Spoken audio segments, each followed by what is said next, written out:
డబ్బు, అనారోగ్యం, ఉద్యోగం, వ్యాపారం, అప్పులతో బాధపడుతున్నారా? మీకోసమే లాంచ్ యువర్ ఫ్యూచర్ ప్రోగ్రామ్. అందరికీ జై హింద్. ఇప్పుడు ఇండియా అండ్ యుఎస్ మధ్యలో జరుగుతున్న ట్రేడ్ వార్ కానీ, అమెరికాకి విరుద్ధంగా వెళ్తున్న దేశాలు కానీ ఒక ఇష్యూ మీద మాట్లాడుతున్నారు. ఆ ఇష్యూయే డీ-డాలరైజేషన్. అండ్ ఈ డీ-డాలరైజేషన్ వల్ల మన దగ్గర ఉన్న డాలర్స్ మన ఫారెక్స్ రిజర్వ్స్కి ఎలా ఎఫెక్ట్ అవుతుంది. అండ్ చాలామంది మన ప్రభుత్వం ఇప్పుడు గోల్డ్ ఎక్కువగా కొనుక్కోవాలి, మరెన్నో విషయాలు ఈ టాపిక్కి సంబంధించి ఈ వీడియోలో మాట్లాడతాను, జాగ్రత్తగా వినండి. ఫస్ట్ ఆఫ్ ఆల్, మన దేశంలో ఫారెక్స్ రిజర్వ్స్ అని ఆర్బీఐ దగ్గర ఫారెక్స్ రిజర్వ్స్ అని చెప్పేసి ఉంటాయి. మనకి ఎలాగైతే మన ఇంట్లో సేవింగ్స్ ఉంటాయో మన డబ్బులు, అలా మన దేశం డబ్బులు కూడా ఆర్బీఐ సేవ్ చేస్తుంది. దాన్ని ఫారెక్స్ రిజర్వ్స్ అంటారు. ఫారెక్స్ అంటే ఫారిన్ కరెన్సీ అన్నమాట. ఫారిన్ కరెన్సీని ఫారెక్స్ అంటారు. రిజర్వ్స్ అంటే మనం దాచుకున్న డబ్బు.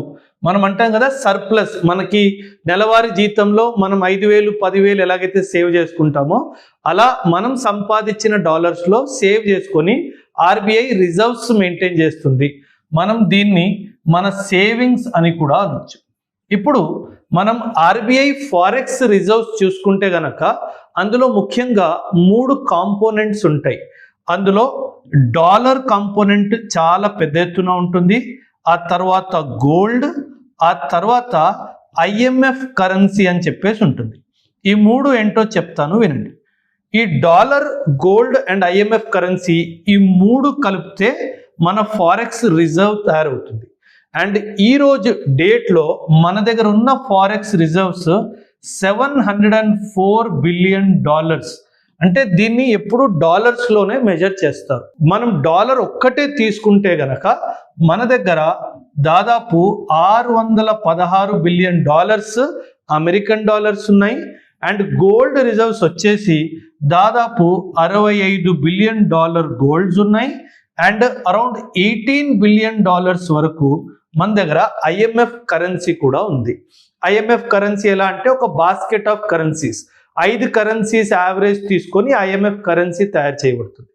ఇప్పుడు అందరూ ఏమంటున్నారంటే, అమెరికా ఎలాగైతే ఇప్పుడు ట్రేడ్ వార్ చేస్తుందో మొత్తం ప్రపంచంలో డాలర్ని ముఖ్యంగా వాడతారు కాబట్టి అమెరికా డాలర్తో ఎప్పుడైనా మనల్ని కంట్రోల్ చేయొచ్చు, అందుకే మనం డీ-డాలరైజేషన్ చేయాలి అని మాట్లాడుతున్నారు.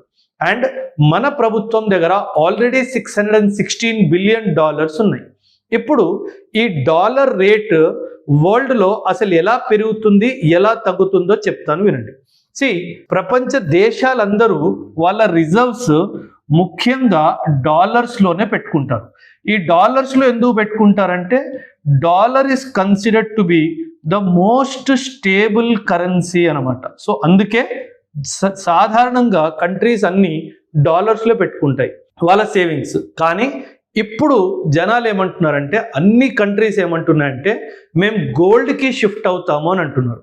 మన కాన్సన్ట్రేషన్ చూసుకుంటే 616 ఎక్కడ, 65 ఎక్కడ. సో చాలామంది ఏమంటున్నారంటే ఈ డాలర్స్ని మనం డంప్ చేసి మనం గోల్డ్లో మన రిజర్వ్స్ని క్రియేట్ చేయాలి లేదా పెంచుకోవాలి అని చెప్తున్నారు. సో దీనివల్ల లాభం ఏంటి, దీనివల్ల నష్టం ఏంటి, మరెన్నో విషయాలు చెప్తాను, వినండి జాగ్రత్తగా. ఫస్ట్ ఆఫ్ ఆల్, ఈ రిజర్వ్స్ డాలర్స్లోనే ఉంటాయి, ఎందుకంటే dollar is a stable currency కాబట్టి. సో మార్కెట్లో ఎలా అవుతుందంటే there is something known as demand, supply and price. ఇలా 3 ఉంటాయి. మనకి ఏ ప్రోడక్ట్ అయినా సరే మార్కెట్లో దానికి సప్లై ఎక్కువ ఉంది, డిమాండ్ ఎక్కువ ఉంది అంటే దాని ప్రైస్ కూడా ఎక్కువైనా ఉంటుంది, స్టేబుల్ అయినా ఉంటుంది. అదేవిధంగా సప్లై ఎక్కువ ఉండి డిమాండ్ తక్కువ ఉంటే దాని ధర పడిపోతుంది. బట్ అదేవిధంగా సప్లై తక్కువ ఉండి డిమాండ్ ఎక్కువ ఉంటే ఖచ్చితంగా దాని ప్రైస్ పెరిగిపోతుంది. ఎప్పుడైనా సరే డాలర్ ఈ పొజిషన్లో ఉంటుంది. ఎందుకు ఇలా ఉంటుందంటే డాలర్ సప్లైని అమెరికా కంట్రోల్ చేస్తుంది. ఆ డాలర్ సప్లైని కంట్రోల్ చేస్తుంది.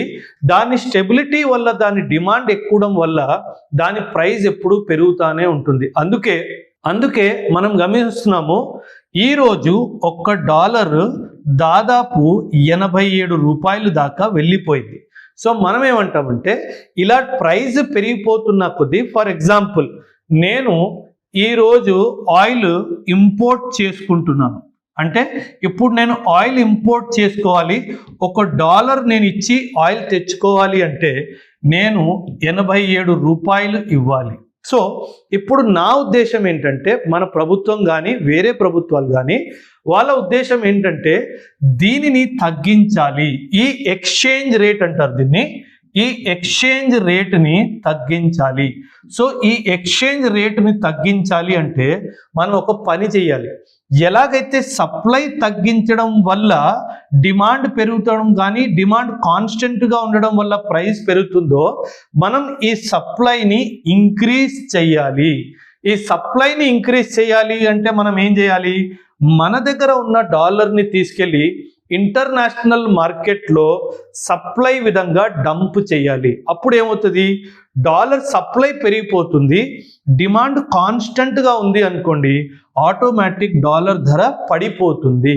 ఈ డాలర్ ఎక్స్చేంజ్ రేట్ పడిపోయింది అనుకోండి, ఇది మేబీ $1 = 70 రూపీస్ రావచ్చు, $1 = 75 రూపీస్ కూడా రావచ్చు. ఇలా కంపారిజన్లో ఎక్స్చేంజ్ రేట్ పడిపోతే మనం $1కి తక్కువ డబ్బులు ఇచ్చి మన ఇంపోర్ట్ బిల్ కాస్ట్ కూడా పడిపోతుంది. అండ్ మనం ఎందుకు చేయాలి ఇదంటే 2 కారణాలు. ఎందుకంటే మనం ఇంపోర్ట్ ఎకానమీ, మనం ఎక్కువ శాతం ఇంపోర్ట్ చేసుకుంటాం కాబట్టి మనకి ఇది తక్కువ ఉంటే మనకు మంచిది అన్నట్టుగా చాలామంది అంటున్నారు.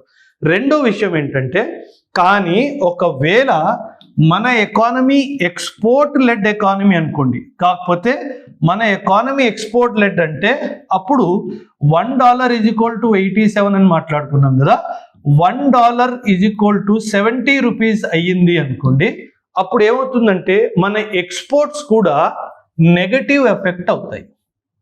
ఎక్స్పోర్ట్స్ కూడా నెగటివ్ ఎఫెక్ట్ అవుతాయి. అందుకే మన ప్రభుత్వం ముందుగానే ఏం చేసిందంటే, నేను ఇప్పుడు చాలా ఎక్స్పోర్ట్స్లో నేను అసలు ఈ ఎక్స్చేంజ్ రేటు గొడవ లేకుండా నేను రూపీలోనే ట్రేడ్ చేస్తాను అని చెప్పేసింది.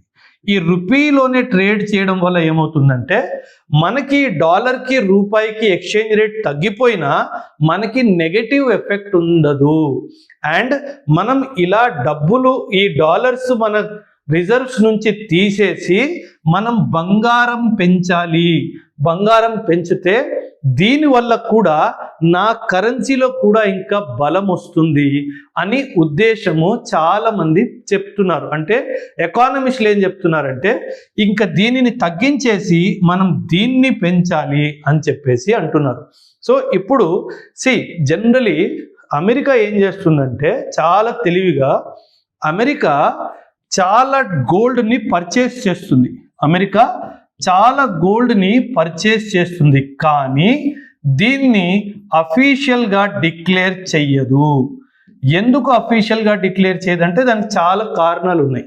సో ఇప్పుడు ఏమవుతుందంటే, కరెన్సీకి బలం, కరెన్సీకి స్ట్రెంగ్త్ గోల్డ్ హోల్డింగ్స్ నుంచి వస్తుంది. కరెన్సీకి స్ట్రెంగ్త్ ఎక్కడి నుంచి వస్తుంది, గోల్డ్ హోల్డింగ్స్ నుంచి వస్తుంది. అంటే మన రూపాయి విలువ మన దేశం దగ్గర ఎంత గోల్డ్ ఉందో దాని మీద కూడా చాలా శాతం వరకు డిపెండ్ అయి ఉంటుంది. సో మన దగ్గర గోల్డ్ పెరిగిందంటే మన రూపాయి బలం కూడా పెరుగుతుంది.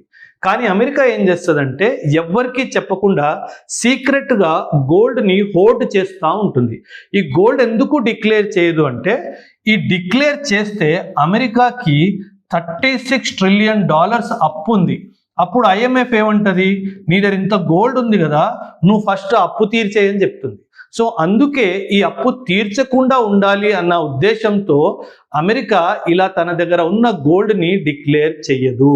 సో నా ఉద్దేశం ఏంటంటే, మనము ఖచ్చితంగా ఇంకా అమెరికా ఈ డాలర్ డిపెండెన్స్ని తగ్గించి మేబీ ఒక $100-200 బిలియన్ గోల్డ్ క్వాంటిటీని ఇంకా ఇంక్రీజ్ చేస్తే, ఒకవైపు ఇలా అమెరికన్ డాలర్ మార్కెట్లో వెళ్ళి సప్లై ఇంక్రీజ్ అయితే డాలర్ కూడా క్రాష్ అవుతుంది అండ్ మనకు కూడా గోల్డ్ వస్తుంది, అమెరికా కూడా బుద్ధి చెప్పినట్టు అవుతుంది అన్నది నా ఉద్దేశం. సో దీనిపైన మీ అభిప్రాయం కూడా ఖచ్చితంగా కమెంట్స్లో తెలియజేయండి. థ్యాంక్ యూ అండ్ జై.